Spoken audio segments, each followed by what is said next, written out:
Time to start the show. Hi, welcome to the Self-Trust Podcast. I'm your host, I'm Nory, and JP's back with us for another I am episode. here, and for the first time, welcome. This is your first time. He said I'm back. People may not know who I am. Tell the people who you all are. this handsomeness is, or Yeah. sexy voice over the podcastness. Yeah. Also, we literally just recorded half of an episode and then realized that we were washing clothes. We were washing clothes and we were drying clothes. So in the background while we were recording. Right. So it's just interesting how at times you can just be oblivious to what's going on around you when you're focused on other things. And now here we are. It sounds so much quieter. Mm-hmm. Now you get the sweet sounds of Fort Lauderdale in the background. So today we are talking about change. Specifically, how to embrace change. I feel like there were so many delicious nuggets in that other We're about to talk about all these nuggets again. We have Dip them in honey, barbecue sauce, whatever you want. Let's eat them again. Wow. Like, I'm hungry right now, so I'm starving. There might be a number of food analogies going on here, surely. But yeah, embracing change. Change. So first we had a whole conversation on what does it mean to embrace change. Kick us off. Oh, great host. I will kick us off. So my initial thoughts when you said we were going to talk about embracing change was that why do we want to embrace it? Specifically using that word. When I think of embrace, I think of hugs, warm feelings, wanting to be comfortable, wanting to be held, and don't necessarily think change is any of those things, particularly when we're talking about change. It's something new, right? We're not talking about, if it wasn't new, it wouldn't be a change, right? So it's embracing something that's different, embracing something that's out of the ordinary, embracing something that we haven't confronted before. And on the surface, if you just say that, yeah, it's going to be really difficult to embrace something that you're not familiar with or you're not comfortable with, because I think that's just human nature, where our default is to be apprehensive, to be cautious, to maybe even say fear things. Because if you think back to when we were on the tundra or the land, or even now, like if you hear or see something in the bush, particularly if it's dark, right? So for us, if it's light outside, we're comfortable. We can see. We know what's going on in the environment. But when it gets dark or you hear a rumble in the night, you're like, oh, what's that? What's going on? What's over there? Who's that? A squirrel. Right? What's going on over there? And you're trying to figure out, all right, is it safe? Is whatever's out there, is it going to eat me? Is it going to harm me? And I was reading, I think this is from Jordan Peterson in Maps of Meaning. He talks about research and studies they've done with lab rats. When they enter a new environment, they don't just run out into the new environment. It's like written to their DNA to make sure that the environment is cool. Like, let's make sure there's no predators out here. I'm just going to sniff around a little bit, see what's going on. And the same thing, we watch Ants Canada, my man with the ants, and he has all the different ant farms. If you look at the ants, when they get put into their new enclosures, the new territory, the ants, they're very cautious in the beginning. They're like, what's going on over here? Is there anything that's going to eat me? Is there food? But once they're comfortable, they're like, all right, homies, woo-hoo, let's go. Wow. And all the homies come and they start exploring the territory. But they send out that first ant to check it out, the scout ant, to make sure things are good. So I think humans, or us, we're the same way. We want to make sure that this change is going to be safe. We want to be psychologically safe, right? We don't want to put our feelings, our emotions out there if we think that those emotions or feelings are going to get shot down or somebody's going to harm us. Going back to the bush situation, a lot of times the people who go out and scout, the people who go out and check out new territory, those are the heroes, right? Those are the people who are willing to explore. And the reason we kind of exalt those people who are willing to explore unknown territory is because most of us are trying to sit back and be comfortable and not necessarily go out and either check out what's going on. But if we're talking more about a metaphor, is going out and seeking out that change or going out and embrace that change. Interesting. So I use the word embrace because oftentimes people resist change, right? And when I think about our relationship with change is a constant. Change just is. Right. It's going to change regardless. No matter how you feel about change will happen. That's just the nature of the human experience that we have, the nature of the environment in which we live. Things change. And oftentimes it's my experience and my perception that we don't want to accept that. We reject that idea that things are going to change, and we become attached to the pleasures that certain circumstances grant us, or the avoidance of the pain that some circumstances bring about within us. And I focus on the word embrace because when you're resisting change and you're not embracing change, you're essentially not going in flow with life. If you're always trying to resist what's going to happen regardless, then you'll find yourself really struggling to live the life that you want. You're going to find yourself struggling to be the most authentic version of yourself because you're constantly scared. Like, if I'm this way, are they going to like me? If I'm not this way, if I'm that way, will they prefer that? So you never really grant yourself the opportunity to be who you want to be out of that fear that if you are that way, your circumstances are going to change and your conditions are going to change. And you don't want that. You may find that you don't want that. So you pretend to be something you're not, well beyond after that's not what it is. Like a practical way of that would be staying in relationships way longer than you was past that relationship. Staying in jobs, which can be another form of relationship. Staying in the job much longer than when you have outgrown that position. Staying in friendships, another type of relationship, where after like this person and I have outgrown each other and it's time for us to go for the relationship itself to transition into something else. So when I think about change and how we deal with change and how we navigate change, most of us do default to that. The idea that be the ant, we checking out, see what's going on out here in the street, see what's going on. And that's not good or bad. That's just it's a byproduct of our survival instinct.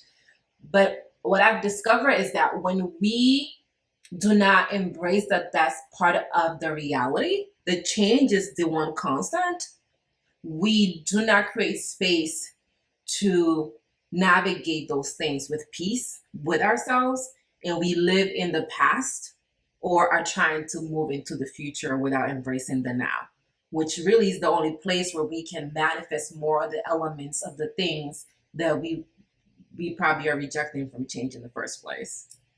All right, there's the answer. So on the next episode of the podcast. This is why I be saying, don't get used to JP being here. That's exactly why. But yeah, and I mean, it's not surprising because initially, if you think about humans, it wasn't, let me go out and try to explore and be the best person I can be. It's how do I stay alive from those monsters that are under my bed? That part. Those things that are out there that are unknown. How do I survive? Well, the best way to survive is to stay where I'm at, not to embrace the change. It's I know how to get a little bit of food here. I'm not dead. So if I'm not dead, I'm doing all right. So my question to you is, how do you navigate change in your relationship? Because I know as JP, you just charge at change. You're like, change, I'm coming out there, or whatever, Kool-Aid, breaking through walls, energy. How do you navigate that when you're dealing with another person? Do you take that same approach? Can you give me an example of change in a relationship? Sure. So when we moved to Florida Mm-hmm. to live our dream life, Oh, yes. being entrepreneurs and millionaires in 2 years. 6 months. 6 months. 6 Yeah, months. yeah. 6 months. We're gonna be millionaires in 6 months. When we moved with that mindset and we find ourselves perhaps not manifesting that in that timeline and time frame, and started to notice there were things about each other that were having an impact that we had to change or that we're navigating. How was that changing in the dynamics for you? As like, how did you navigate that? I didn't. Can't say that I have a. Well, I guess I have a standard kind of strategy. It's just it is what it is. I didn't look at it as I. I don't know what's gonna happen. So Okay. if I don't know what's gonna happen, there's nothing I can necessarily prepare for. You change your hair color, you cut your hair off.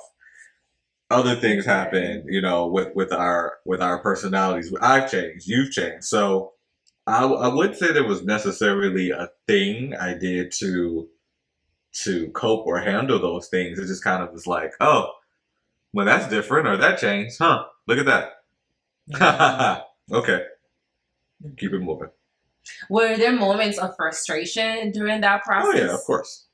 It's always frustrating. What's an example of a moment that was frustrating for you? You changed your hair color? What? How is that frustrating? I didn't like it. Which color did you not like? None of them. Really? No. You don't like none of my hair colors? Not even the blondie? That's the one I hated the worst. I will say the color ones were fine. All right, I did like some of the color, but that was on the road to get to the blonde, and I didn't like that at all. At least not the way it came. The gray. The gray, yeah. I didn't like the gray. So how did you were frustrated. We are all learning right now at the same time. So one, I didn't think that was the most important thing to spend money on either. That's part of it as well. Okay. It wasn't necessarily a haircut price to get your hair to transition. Don't bring that scarcity mindset. And part of it was like, why? It was also, why is she so worried about this? We came down here to do our business. All this time she's spending about worrying about her hair. And all this money we could be putting towards business stuff versus you going to see Courtney every couple of weeks to get this done. Who is amazing. If you simply go see her, she deserves it. So much that I know her hairdresser's name. I remember it. I love Courtney so much. So you didn't care for the hair color? No. And we're talking about embracing change. Well, I mean, there wasn't anything there that I could be like, I could have been like, no, don't get your hair color changed, right? But that would have just probably been an argument. And it's like, well, I'm not really trying to go down that path. So whatever. Let her do her thing. I got other things I need to focus on. It'll pass. Shit happens. Shit changes. I'm just going to keep it moving, focus on what I got other fish that I'm worried about to fry. You didn't fry fish. Wow. The podcast always reveals things that I had no idea were going on. Like, it doesn't matter. Doesn't matter who it is. It doesn't matter how many times you come and hang out with me on the podcast. I'm always going to learn something I didn't know that was happening. Yeah. But it's also, if I didn't like it or not, it's you. It's your hair. Right. Facts. So, I don't know. Are there things now where I'll be like, I don't like that to you too much? Or, I kind of just let you do your own thing. I might have done that earlier in the relationship and just found that I was like, you know what? It's not. The argument or disagreement is not worth my sanity right now. I'm just going to keep focused on what it is I'm doing. I'm going to do my laugh. Okay. And I'm just going to keep it moving. So 2 things pop out of there for me. First is, to answer your question, you don't really say that to me about like, oh, I don't like this and whatnot. Like, I cut all my hair off like 2-3 years ago, and this is the first time I hear that. Oh, not cutting the hair off is fine. Not the cutting, it's the color of the hair. The color, yes. I was coloring my hair heavy 3 years ago, and this is the first time that it comes up in conversation that was something you had to deal with that you were not necessarily fond of. But since then, I wouldn't say not even since then. It's not your habit to be like, I don't like when you do this. I don't like that you're doing this thing to yourself. Like you don't really get into that unless I'm scratching my back. You don't really bring that up. So you don't have, and then I think you also understand that you know who you married. Like you're gonna say that. That's not gonna keep me from going to see Courtney. I'm gonna still go get my hair color. Like this is what I'm gonna do. And the second thing that comes up there, it sounds like there's a little bit of avoidance going on as your strategy. Like, is it avoidance? I don't know if it's avoidance. You acknowledge obviously that you don't like it for yourself. Yeah. But you just don't choose to express that to the. Yeah, I mean, that's not necessary for you. If I don't like it, what is that? So what? Oh, your favorite word. Yeah. So I tell myself that. So what? What is it? And I tell you that too. You'll say something to me. I'll be like, so what? I eat my own dog food. It's like, all right, so she colored her hair. So what? You don't like it. All right, you got to look at it for a little bit. Huh? So what? And you know ain't going to be that long. Right. I know. I know. And that too shall pass, right? It will change. It will also change. Although, honestly, lately, this has been pretty consistent. Yeah, you like it. You like the shirt because it's easy. It's very low maintenance. Yeah, you went from spending all day on a Sunday making your organic, like a homemade, like you would think she was cooking a meal. Nope, I'm just cooking up my hair tonic. You're going back, not with the hair tonic. It's the hair tonic for me. You're going back to like DC days when I used to care a lot more about my hair. Right. And I used to spend the entire day crushing fresh berries, making fresh avocados, eggs and bananas to make sure that my mane looked delicious. Now there's no mane. More food references. I'm actually really hungry, guys. Like, as soon as this podcast recording is done, I'm going to the grocery store and I'm gonna pick up something to eat. But let's go back to change because let's keep that going. So this is really fascinating. We're embracing it. You're embracing it. Yeah. I'm always amazed that you don't say these things to me and that you legit be like, I like that, but you don't have a need to say that. There's a lot of stuff I don't like. My sacral be like, I don't know about that. Mm-hmm. But you accept that it's none of your business. Yeah, pretty much. Okay. Now, I will say something. So my way of saying things is through sarcasm and being funny, right? So funny, not funny. Funny, not funny, right? So shady is the word he's looking for. He'll throw shade at you. That's how he says things. So what of our inside jokes is, or this is just a strategy for anything. If you do want to get something across, just say it in a funny way. Say it in a sarcastic way, and people will take it better. Mm-hmm. So one of the things, so here's one thing I will say that I haven't said. So there was a period where I would, be like, hey, can you wash the dishes? Can you put the dishes away? Or, can you do X, Y, Z dishes? I'm not doing that, blah, blah, blah, blah. You do it. I'm like, all right, you're right. And then, I would say over the last couple of months, she kind of flipped. She was like, yeah, we need to have these dishes washed. We need to have a nice area. I need my feng shui to flow. So we need to get these dishes. So I was like, bet, it only took 3-4 years, but Bae is on that tip. But then recently I would look in the kitchen. I'm like, I think she fell off a little bit. Like she hasn't been on that. These need to be done, clean feng shui type stuff. So, something I was like, Queen, your kingdom looks a little bit in disarray. What's going on? Right? And so you see she's laughing, right? Because it's really over the top, right? She's a queen with kingdom. We're talking about the kitchen. There's no kingdom, but it's really being over the top. But it is a kingdom. But it is a kingdom. But I'm expressing how I felt, but it's not being like, what's going on? What the fuck is going on with these dishes? Why you ain't clean these dishes in 3 days? Right? But the interesting thing about that is that I haven't verbalized it, but it's been on my mind. Like I've seen them. I've been like, okay, that's why I did them the other day. I was like, I physically cannot handle this anymore. Right. This is just a good time. And it's so fascinating because, small tangent, as you are within, you are outside, right? So if it is outside, manifest what's happening within. So if you're looking around your space, whether it be in your office, your bedroom, your home, your kitchen, and it's a mess, like it's a disarray, like things are not orderly, that's a manifestation of what's happening within you, that there is a level of disorder going on within you. And you can lean into change, See what I did there? You can lean into change to help bring some of that harmony back. So when I see things like the dishes, and when I see things like the living room or like our bedroom, like we don't have a drawer and A dresser. a dresser. Is that what it's called? A drawer is what goes in the dresser, right? Yeah, I know I'm foreign. We don't have a dresser, so the clothes tends to be folded and placed on the floor. Right. Mainly folded JP's clothes. neatly. Mainly JP's clothes because I have found a place to put my clothes, but he still is in the quest, which means he has no place to put his clothes.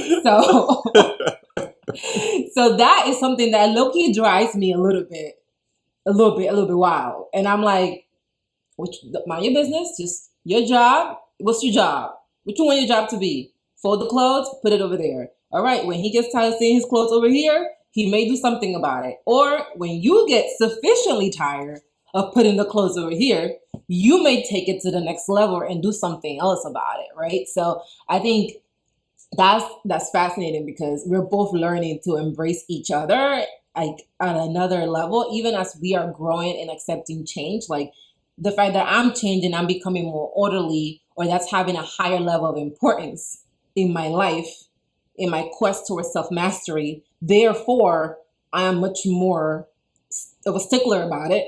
Mm-hmm. That's a change. And just because I decided to turn it on doesn't mean that you got to turn it on. It's like, just because I decided that this is what we're going to be doing now, doesn't mean that it's like, okay, well, you was about this life. What's up? It doesn't change because I've changed, right? Like I don't get to, that's where like free will comes in. Like I don't get to determine that for you, because in a way, your attitude is a manifestation of what I have enabled and what I have created. Because if I would have been orderly from the beginning, it probably wouldn't be a conversation, because it's always been that way. Right. But because I was like, I'm not trying to do that in the beginning, or it didn't have that level of importance to me in the beginning. Well, this is the pattern that evolved out of that, where you do it when you feel like it, because that was how you navigated me doing when I felt like it. So I can't be upset just because now I'm like, okay, let me be all orderly and stuff, and let's take care of this and let's take care of that. Like, no, like everybody gets to do what they want. It's just how the cookie crumbles. Yeah, I definitely do that a lot more now. And I think previously I would, particularly you're talking about order, I would, being ordered, like that was like, there was no other option, right? It had to be that way. And I had to embrace the change that, hey, sometimes things may not be as orderly or predictable as you want them to be. And I think that is something I've definitely continue to struggle with, is I want things to be a certain way. I want to know, I want to have that definition of, all right, what's next, what's going on. Particularly like kind of looking at what I want to, I say be when I grow up, but like looking at my career, or what is it that I focus on.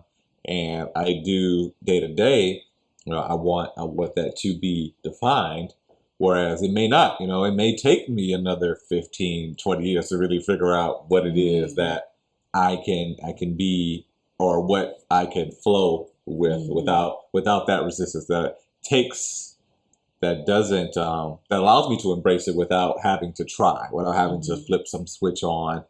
That is just kind of natural, and there's limited to no resistance in doing that. So I think, this is like something I love doing, is talking to you, having these chats. But even doing this, there's still the resistance of still got to record. Somebody got to put the video online. Somebody's got to do all that stuff, right? Not this video. You don't got nothing to do with this. Right. I know. I don't have to. But if we do other videos, there's other videos that I want to do. Oh, okay. Right? So you wanting to do the things that you want to do. Yeah, obviously.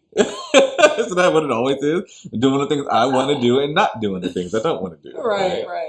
So, and a funny thing that we talk about all the time is the word fun in the work that we do. And, in the beginning, I was more on the why does everything's not going to be fun? Why does First it have of all, to be you fun? sugarcoating it. He was not everything doesn't have to be fun. He said, who says it has to be fun? Period. So he was very anti-fun. That's what I'm saying. That's how I received it. You received it like that. But what I meant and how I wish it was perceived is that there are going to be parts of any, and this is like job, that aren't going to be fun. Like the end part of the process is the enjoyment. The enjoyment is in the process. You want the outcome, the end goal. You're going to enjoy that, but like every step along the way to get there isn't necessarily going to be fun. I mean, there are just going to be parts that you may not enjoy in the process. Now I'm starting to kind of look at it differently. Like, all right, well, what if at one point I thought, hey, you had to do all of these things because if you want to have, for example, a successful business, if you want to be a leader of people in that business, well, you're going to have to at least have an idea of the best way to do all parts of those business. Well, now I'm kind of coming back to, well, you may not need to necessarily have to know everything inside of your business like that. The non-fun parts that you don't enjoy in order to be successful. I love that you describe it in that way because that's kind of how I view change, right? Where I may not love, well, I'm going to rephrase this now because I am going to manifest a new energy with it. It may not be a preference of mine, everything that changes, but I know that in the change is giving me everything I desire in some shape or another. Everything that's happening and is changing in the way that it's changing is essentially helping me in a manifestation of what I'm desiring for and what I'm asking for. And it doesn't always feel like that, which I think is one reason why we don't embrace change and we don't welcome it. Because I do believe that there is a lot of power in welcoming the change. Because when I'm doing something with an attitude, it's completely different than when I'm doing it with enthusiasm and with joy and I'm excited about it. Like my energy when I'm approaching a project or talking to a potential client or doing my work with my clients, when I am enthusiastic about it and I'm looking forward to it and I just want to be there, it's completely different when I don't want to be there. And change is no different to that. When you are experiencing a transition, when you're going through a change, whether it's a big change like the loss of a loved one or a move or a pregnancy or marriage or graduation, or whether it's a small change like being told no on a call, which could be a big change for somebody, or whether it is changing, your room around or eating something different, whatever. That is something that's helping you learn about yourself. And the most powerful thing I've done to help me navigate that is to see change as my teacher. Every time something changes, I pay close attention to how I show up to that. Like, do I have an attitude about it? Am I excited about it? Am I mad about it? Do I think it's unfair? Do I feel like I shouldn't have to deal with this? And when I see these things about myself, it helps me determine, okay, Nory, what changes do you want to make? If you love this, let's amplify this. If you don't love this, why do you not love this? Where did you learn not to love this? And then how can we start loving it so we can change it? Because when I'm changing things from a space of love and compassion and grace, I have a much different approach than when I'm just like, I hate this shit, I don't want to do this shit. How do you get to that? How do you get to that point? How do you get to the point then look at change like that? Yeah. You resist change a lot. And then you realize that doesn't help you get what you want. Okay. Then you face those things about yourself. Then you get angry at yourself. You get fed up. You get fed up. You got to get fed up. And then you decide, I want to change this circumstance. I want to change this. And then you determine that the only person that can change it is you. And you can only change it in the now. And you take responsibility for that change and to do those things. And you have to accept those things you don't like about yourself. You're going to hear that a lot in this podcast because one of the pillars of self-trust is accepting the things that you don't like. Acceptance, period, is a pillar of self-trust, bottom line. But to be specific is accepting things about you that you do not like. and not just rejecting those things and pretending they don't exist. And a lot of us are just pretending things don't exist, out of mind and out of sight, but no, boo-boo is there. Everybody else sees it. Just because you don't want to see it doesn't mean that it doesn't exist. Mm-hmm. And that's something that I definitely had to see and experience and to be okay with. And it is the embracing of that. It is the, I know there are things about Nory that I don't like. What are those things? Let me find those things. Let me be active and proactive about finding those things and not just waiting through life throws them my way and then being upset because I'm not being able to respond to these things in a way that I want to. Mm-hmm. And I think a lot of times when we are constantly resisting change, it just amplifies. Yeah. Like I was reading in this book of Happy, I forgot the name already. It's such a great book. I can't believe I forgot the name. A Happy Pocket Full of Money. And they talk about what you resist persists. And this is not a new concept for me. I definitely have heard of this concept before, but it was just a reminder, like if you are resisting a situation, it's just going to persist even more until you face the thing that you are facing. And oftentimes with my clients, they'll be like, I feel like I'm going through the same things over and over again.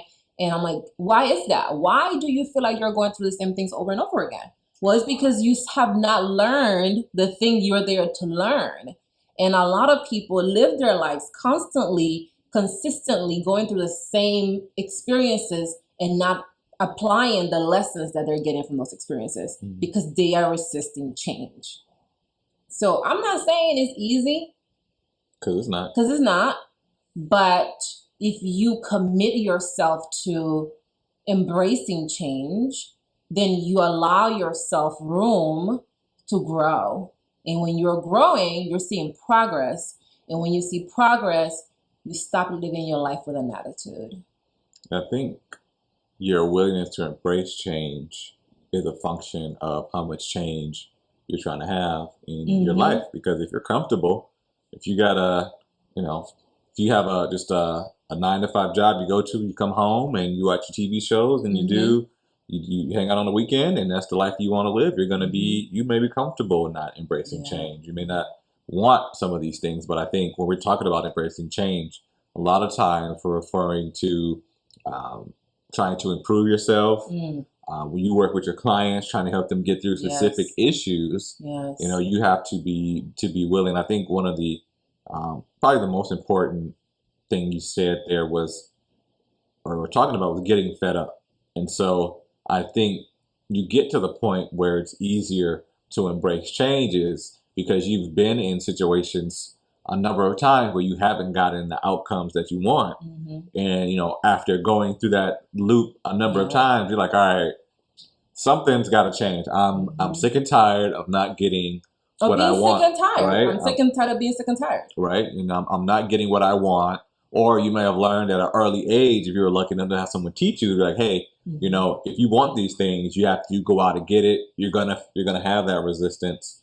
It's gonna be tough, but you have to keep at it. Just like a coach is gonna tell you, like, practice isn't easy, but the game isn't gonna be any easier than practice. So if you work hard here and practice, when you get out there in the game, when things actually are going to be changing a lot faster, you'll be prepared to take on and embrace that change. So once you do get fed up, or even before you're fed up, you should probably try to take that attitude of, I'm gonna fed myself up right now. Another food reference, right? If that's a word, that doesn't even make sense. But okay, we'll take it. But I may not be fed up now, right? I may be comfortable with what I have, but in the future, I may want more. Right? I may want a higher paying salary, or I may want to spend more time with my family. Well, I need to figure out now, I'm going to take the position I'm fed up now so that in the future, when that time comes, I'm already at the position I want to be versus getting in a situation and then figuring out, oh,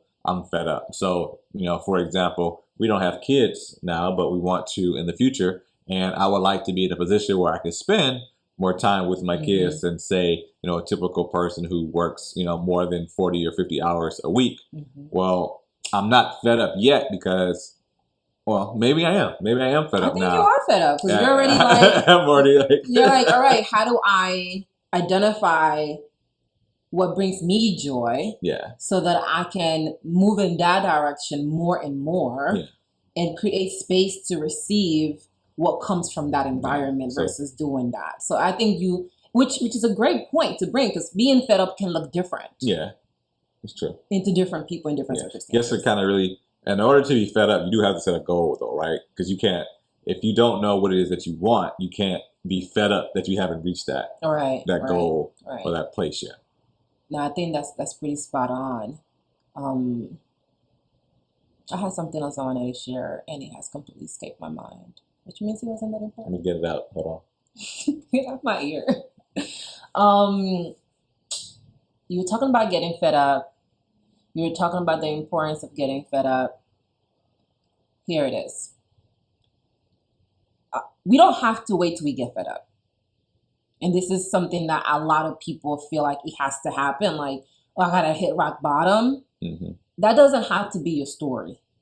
You don't have to wait till you hit quote unquote rock bottom. And it's not even rock bottom. I really see hitting rock bottom as a opportunity to reevaluate and review your foundation, so that you can build something new and fix those cracks in your foundation, or start a whole new foundation. Throw the whole thing out the window and do something else.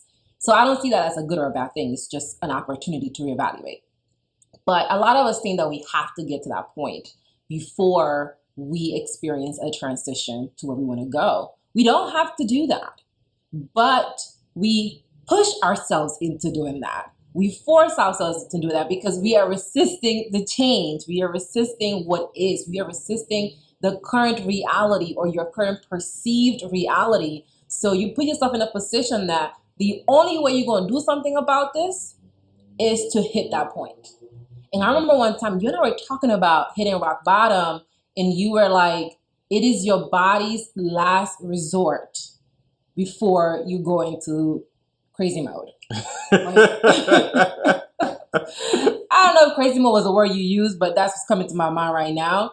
It's like that's your body's last, like, hey, things are getting wild. Things are getting really wild. You need to do something. You need to do it now. And he puts you in this position where he literally removes everything out of your way so that you are forced to face that circumstance. Mm-hmm. And you don't have to do that. You don't have to wait till your body and God or universe, whatever you believe in, does that. Like, you can be proactive about this. And that's one of the things that I'm most grateful about my relationship with change, particularly. Because you and I, we don't care. We out. Like, in the last 2016, 17, 18, 19, 21, I would say in the last 6 years, we have lived in 3 different places. We move all the time. We're not afraid to like shift out of places. Like, I've talked to people that be like, I cannot leave the state. Mm-hmm. Or I cannot leave my city. And I'm like, no comprende. Like, I don't understand that, because to me it's like, if I'm not in a place where I feel joyful, I listen to my intuition about that. My intuition be like, it's time to go. Even if I ain't got no plan, and JP can attest to this. Even if I ain't got no plan, I'm like, it's time to go. Like, we need to figure it out. We need to get out of here. I know I have no plan for this. I know I have not communicated this to you until this very moment, but I need to leave. I needed to leave yesterday. We need to leave now. And somehow, the universe aligns itself, and I do end up leaving those spaces. So I think there's something to you hearing that, feeling that call, and being aware of it, and being like, I'm going to listen to it. I'm going to listen to what it's telling me to do and step into the unknown, because every moment is unknown. You don't know it. Mm-hmm. But when you create this illusion that it is known by creating a circumstance that doesn't change, per you thinking that it doesn't change, you create this bubble of what you think is known. And I've never grown in spaces that are known for me. The most difficult experience. Whoa. Message. Did you hear what you said? I've never grown in spaces that are known to me. That are known. That are known to me. Oh. I once I know them, it's time for me to go. Why is that? You see his face? That's the JP. You just said a word face. That's because when I am in a space that I know, I'm no longer challenged. once I know a space, comfort kicks in. So the level of work I invest in that space decreases. And it's not because I don't want to do the work. It's because I've just gotten so good at doing the work that I can just do less of it. To do less, it takes less energy to do this work. And the brain is equipped to want to preserve that energy. So as soon as you know how to do something, you don't got to think about it no more. It's like why you don't think about brushing your teeth.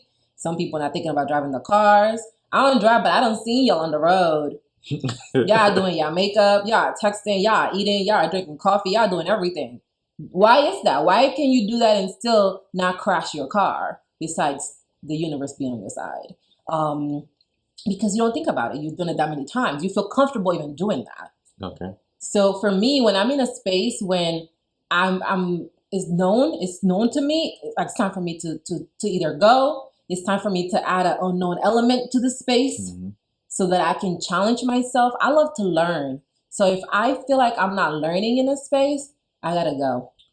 So you love to get into a new environment, but then would you also say that at times you do have, if I could speak, trouble embracing change? Yes, I do. So how do those two go together? If you do love the new environment, if you do love the learning that you get when you try out something new, why is there still that sometimes difficulty to embrace change?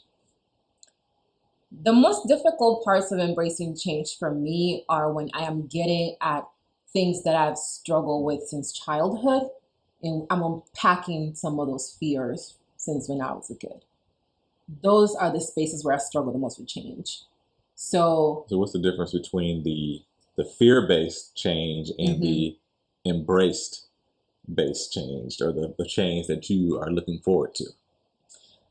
The change, I'm usually honestly always looking forward to all change. I like to make that my default. My default I like it to be, I embrace all change. Like that's my desired default. The reality is, however, when I get into it, there are some things that bring out certain things, whether it be emotions, that I may not be aware of. And it is the addressing of those emotions that causes resistance with the change. So it's not the change per se that is an issue. It is the emotions that are arising out of my unawareness as I am navigating this that are causing the conflict. Okay. So I don't really, I like to think about myself that I embrace change always. And when I'm not embracing change, it's not the change that I am fighting. It is a byproduct of dealing with the emotions that I am unaware of that are coming up in that moment. So I'll give you an example. So when I started the business, one thing that you have to do, spoiler alert, is get clients. And a way to go get clients is to go find them, especially when they don't know who you are, they don't know what you're offering. And a way that one of the coaches that we're working with teaches to do this is to do something called direct outreach, which essentially just means reaching out to people that you think may can benefit from your services and offering to work with them, or giving them the option of being like, hey, do you need help with this? I help people do this. Do you want parts or not? And when I tell you that I'll prefer getting hit by a bus than doing outreach, I'm not even joking.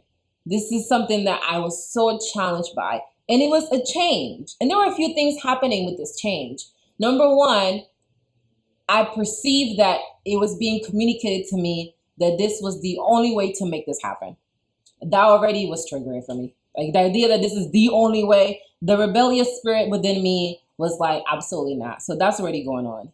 And the second thing, which turned out to be the biggest element, was this rejection, this fear of rejection, where if I offer what I had to offer, the whole entendre there, if I offer something to people and they'll be like, I don't want this, I was taking it personally. And instead of seeing it as, they ain't telling you that what you offering is trash, or that you yourself are trash. They're simply saying to you, hey, what you're sharing with me in this moment, in this way, I don't need that. I'm good. And there's nothing wrong with that. I reject things all the time. There are at least 300 emails in my inbox right now that are not opened, that will be put into spam later when I finish this podcast. And ain't nobody taking that personally. So that was triggering some stuff within me from childhood that I had to later on go and address. Mm-hmm. And that was the reason why I was so apprehensive towards that outreach, because the outreach was putting me in a position where people will say no.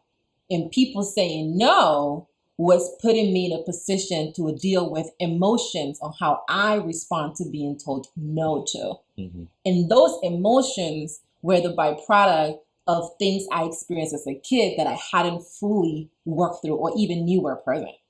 So the change itself wasn't the problem. The change was creating room to address the root emotions that were causing that reaction to the change. But I can say that now and put it to you so neatly with this little bow. But in the moment, it was, I ain't doing no outreach. Mm-hmm. And I did not, in case you're wondering. I did not do it for a long time. And yes, that did have a very large impact on my bottom line.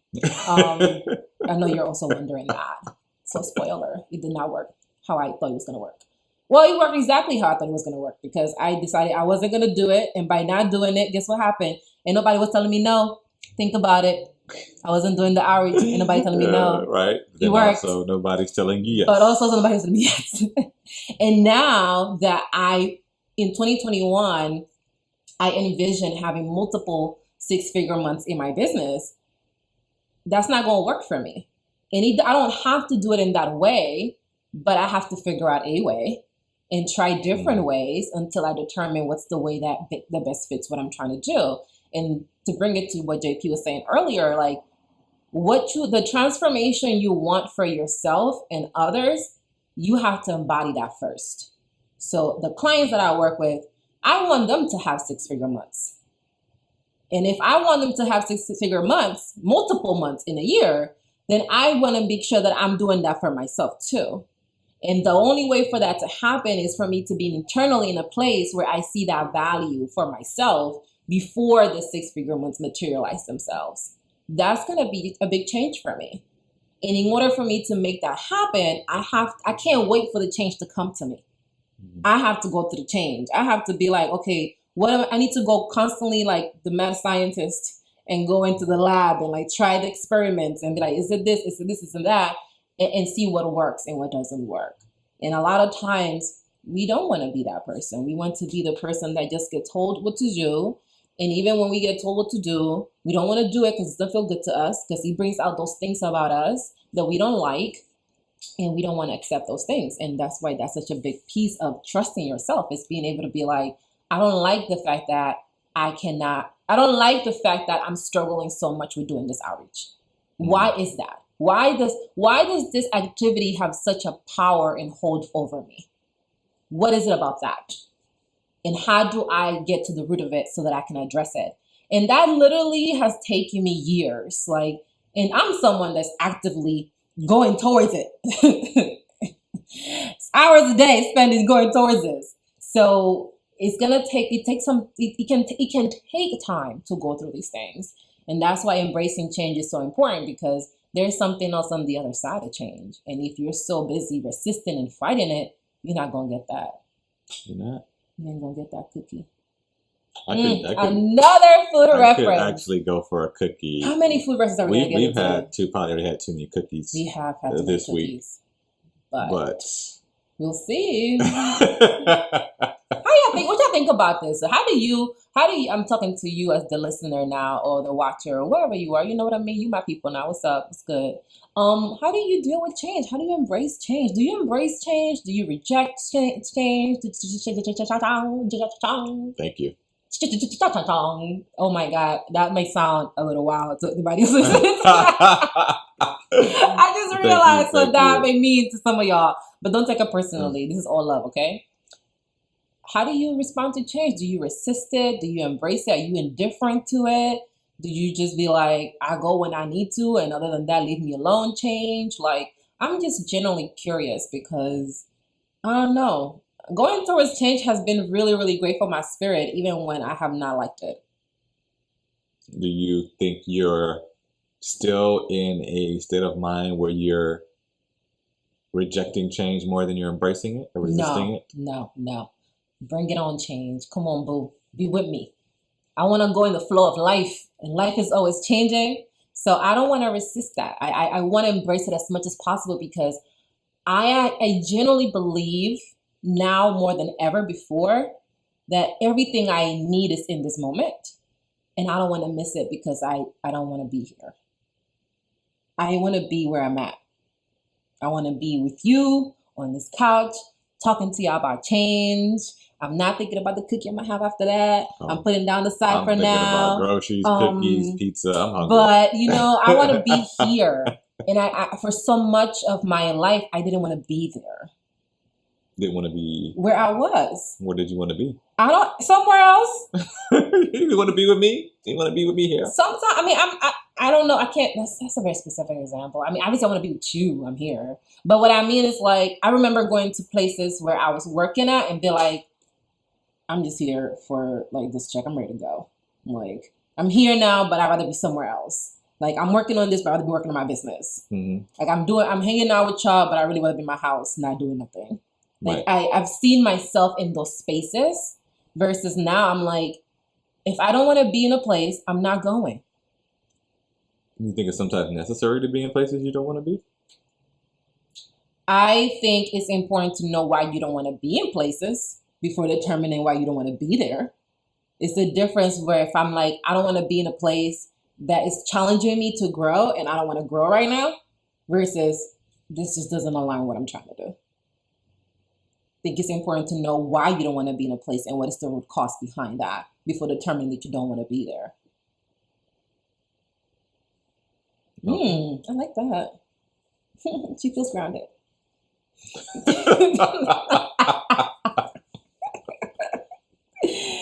Do you think sometimes you have to be in places to, even though you may not want to be there, you need to be there to get where you want to be?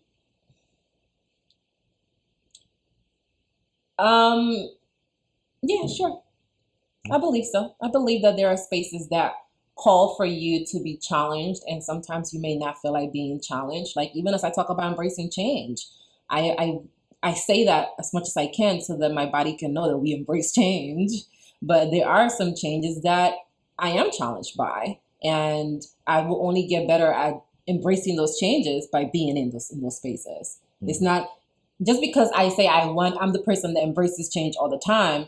It does not mean that when change shows up, there may be feelings of resistance there, or there may be like this change is like, I can embrace change and still not necessarily want to embrace change in the moment. Like, right. I think both of those things can coexist. Cool. What else do we got? What else y'all? Anything else y'all got?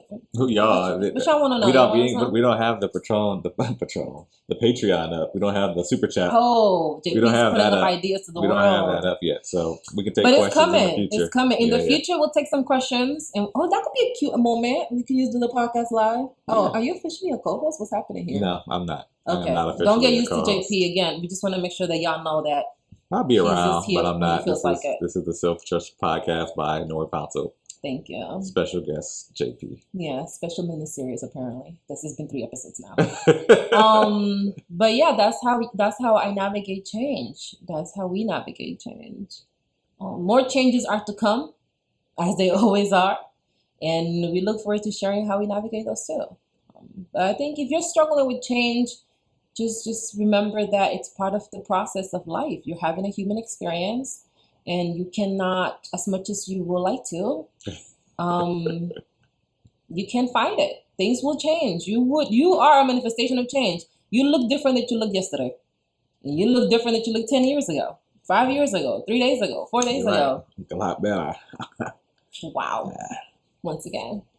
So just know that it's a part of the process. And when you embrace it, or at the very least, when you're not resisting it, you can work with that change. You can work knowing that things are going to change and be like, all right, how do I want things to change? Instead of being like, oh my God, change is coming, and being like, all right, how do I want this change? How do I want to direct the change? How do I be the change? Ooh, be the change you want to be. Be the change you want to see. I think is how it goes. But y'all get it. I know you get it. You're smart. Yeah, directing change. That might be a different conversation for a different day. But that's what I have for y'all today. All right. Any parting words, Mr. Pouncil? It's dinner time. Obviously, y'all know we hungry on today's episode. I think some of y'all gonna be hungry after you listen to this episode, considering all the food references we had. Let me know what y'all eating. Let me know what y'all eating in the comments. Let me know what y'all eating in the comments. I'm curious.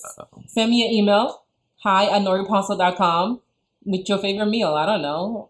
Whatever. We here now, so. Or what you're struggling to change with. Or what would you like to change? What are you struggling to embrace? You know, JP out here bringing us back to focus. This is why you need somebody to bring you back to focus. Because I'm about to be asking y'all for food recipes. You're about to be exchanging all sorts of things. That's the old Nory.